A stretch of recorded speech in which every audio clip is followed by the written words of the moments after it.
मुहांमुही धक्का है दुईटी बस चलीगला 3 जनक जीवन। उत्तर प्रदेश रामपुर जिले में एभली मर्मन्तुद सड़क दुर्घटना घटी जो कि 50 रु अधिक यात्री गुरुतर भाव आहत होती।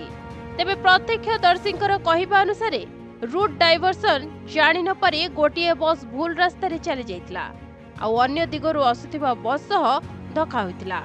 रविवार गुरु पूर्णिमा थिबारु 60 रु अधिक यात्री घरे बस रे हरिद्वार स्थित शांतिकूच बुली सेठाकू घरु फेरुथिले।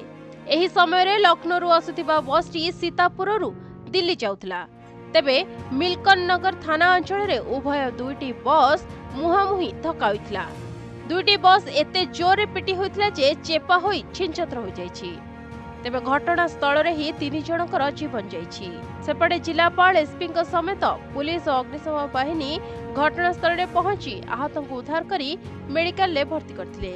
दुईटी बस भांगी रुजी रास्तार उभय पार्श्व पड़थिबारु यातायात बाधाप्राप्त होइतिला। बस टी रास्तार हटाई एबे स्वाभाविक यातायात करा जाइछि। रिपोर्ट प्रतिदिन टीवी।